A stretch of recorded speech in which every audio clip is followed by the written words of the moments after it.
Alors pour moi, la première difficulté a été de veiller en permanence à rester dans une retranscription juste de ce que vivent ces femmes, sans verser alors ni dans l'édulcoration, ni dans la théâtralisation.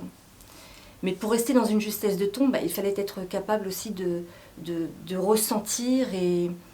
d'intérioriser les émotions de ces femmes qui décrivent ce qu'elles ont vécu dans leur tête et dans leur chair. Et j'avoue que, compte tenu du sujet, m'imprégner de la souffrance et de la peur de ces femmes a été une première étape compliquée. La deuxième difficulté, ça a été de dépasser une sorte de préjugé que j'avais, je le reconnais, et qui tenait en une question, qu'on peut d'ailleurs tous être posée un jour, à savoir, mais pourquoi ces femmes ne partent-elles pas ?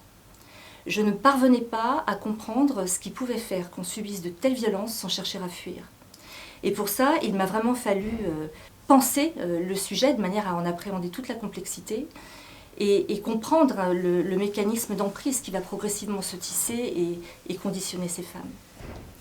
Et puis enfin, il m'a souvent fallu lutter contre la tristesse et le dégoût que peuvent m'inspirer certains agissements,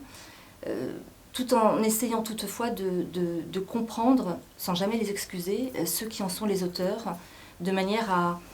à mieux rentrer dans la complexité de leur motivation et de leur personnalité.